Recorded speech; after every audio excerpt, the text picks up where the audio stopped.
کچا کھو سے ہمارے نمائندے عتیق الرحمان کی رپورٹ کے مطابق چک نمبر 21 ٹن آر میں محمد فاروق افضل خان شہید کرکٹ ٹورنامنٹ کا فائنل میچ منعقد ہوا۔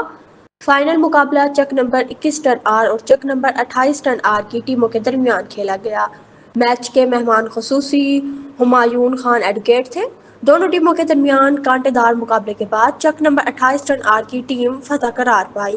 جیت کی خوشی میں کھلاڑیوں اور شائقین کی جانب سے بھرپور خوشی اور بھنگڑے دیکھنے میں آئے۔ مہمان خصوصی ہمایون خان ایڈوکیٹ نے ونر ٹیم کے کپتان عبدالرزاق خان کو چیمپئن ٹرافی اور نقد انعام دیا۔ انہوں نے دونوں ٹیموں کی کارکردگی کو سراہا اور ٹورنامنٹ کمیٹی کو بہترین انعقاد پر مبارکباد پیش کی۔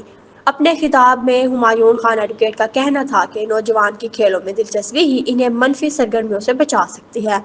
انہوں نے حکومت سے مطالبہ کیا ہے کہ کچا کھو کے تمام چکوک میں کھیل کے میدان قائم کیے جائیں تاکہ نوجوان ملکی سطح پر اپنی پہچان بنا سکیں۔